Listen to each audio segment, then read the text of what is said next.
ஒரு நாணயம் எப்பொழுது செல்லுபடியாகும் என்று சொன்னால், 2 பக்கமும் அந்த நாணயம் நன்றாக இருக்க வேண்டும். அல்லது ஒரு ரூபாய் நோட்டு என்று சொல்லுகிறோம் அல்லவா? பணத்தாள்.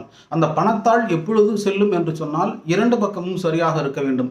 ஏதாவது ஒரு பக்கம் சரியாக இருக்கிறது, ஒரு பக்கம் சரியில்லை அல்லது தேய்ந்து இருக்கிறது அல்லது பிரிண்ட் ஆகல அப்படின்னு சொன்னா, அந்த நாணயமோ அல்லது அந்த பணமோ செல்லுபடி ஆகாது. அப்படித்தான் மனதினுடைய உடலும், மனமும்.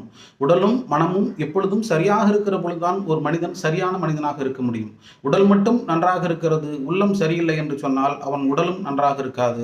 அல்லது உள்ளம் சரியாக இருக்கிறது, உடல் அவனுக்கு ஒத்துழைக்கவில்லை என்று சொன்னால் அவனால் எந்த வேலையுமே செய்ய முடியாது. எனவே உடலும் மனமும் என்பது நாணயம் போல அல்லது ரூபாய் நோட்டை போல அப்பொழுதுதான் செல்லுபடியாகும்.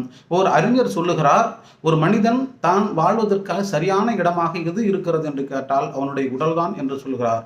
உடலை அவன் சரியாக வைத்துக் கொண்டால்தான் அவனால் சரியாக வாழ முடியும். அவன் வாழ்கிறான் என்பதற்கு அர்த்தமே உடலும் மனமும் சரியாக இருக்கிறது என்பதுதான் மிக முக்கியமான ஒன்று.